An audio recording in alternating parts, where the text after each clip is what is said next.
Hi guys, it's Tim here from PC Gamer. I'm joined by Chris, one of our staff writers. He's been playing Guild Wars all weekend and we want to talk a little bit about it. We think it's one of the most exciting MMOs out in development. It may well be one of the most exciting games in development right now. The closed beta was running over the last weekend and Chris was pretty much playing it all weekend. There's a more open beta that's going to start shortly, which you can apply for. I just want to talk to Chris a little bit about what he was doing, what he was playing, what he saw and what he thought of it, because what he will say will be exciting.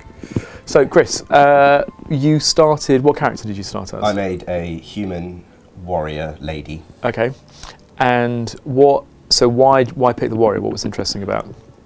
Partly, Guild has a really interesting combat system which is based on the weapons you use, and the kind of thing about the warrior is you have access to this big range of different weapons.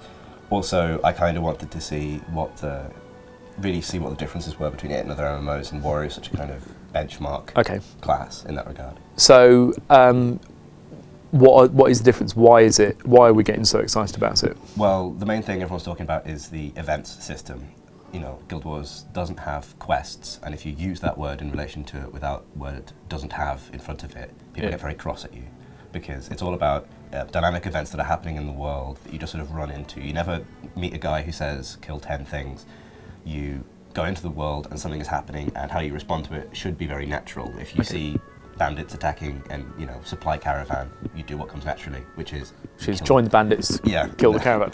Indeed. Unfortunately, it does assume that you are on the path of good, and doesn't let you join the bandits. You can murder them. Okay, so what, you were talking a little bit about this adventure you had in a forest, where you were just kind of messing about. Can you talk? So I came out of a story instance, which is a slightly separate part of the game for your sort of personal quest, into a monastery that was under attack by shadowy creatures from another dimension through these massive portals, and there were 20 players just running around closing them. So I helped, didn't need to join a group, didn't need to you know, talk to anyone or ask for permission, just ran in and started beating dudes up. Did that, great, finished, and then went off my own special way and started doing solo stuff off in the swamp, when apparently the rest of those players had been finishing off parts of that chain of events and unleashed this massive skeletal beast elsewhere in the swamp. Alert came up saying a new event had started, and through the trees I saw this raid boss scale encounter happening. Ran out into the thing, found 30 odd players battling this massive creature. Joined in because I could. Started helping out by closing the portals and things like that, and protecting the spellcasters.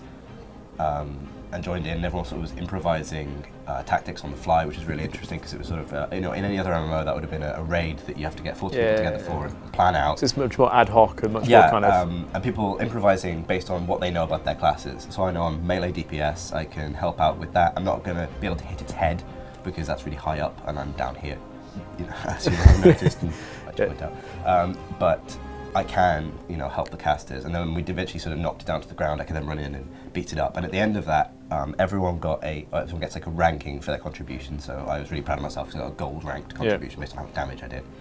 But also dropped a big chest of loot that everyone gets stuff from. There's no like even rolling for loot. Everyone just gets a different pile of stuff. Right. And you also get points karma, which are used to buy quest rewards from certain NPCs. So you can no quests in Guild Wars. I meant event rewards. I meant event rewards, and definitely not quest rewards. Okay.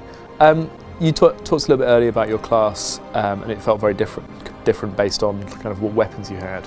So how did that play out? Like, why is it different to? Okay, so it's a action bar combat MMO in the same way as technically, visually it's, you know, 1 to 0 on your number keys, but the first 5 are your weapon skills. You don't actually place those abilities yourself.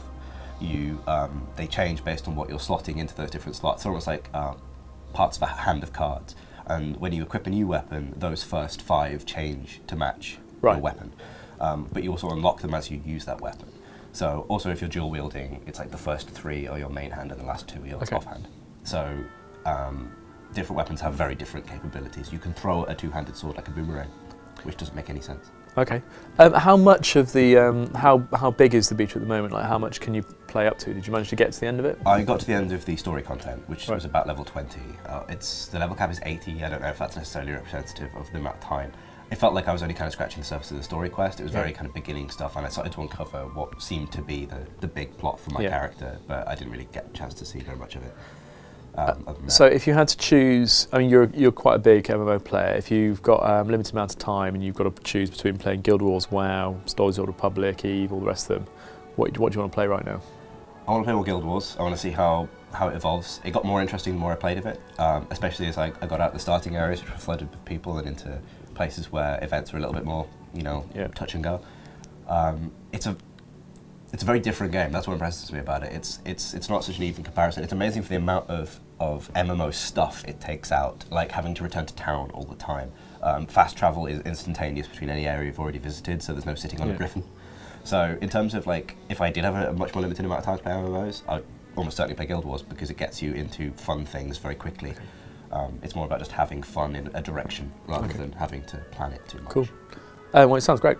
Yeah, it's looking great. Cool. We're going to have much more more about Guild Wars on the site, obviously. There's a closed beta that's going to open up a little bit sooner if you look on the official Guild Wars site. It's dead good.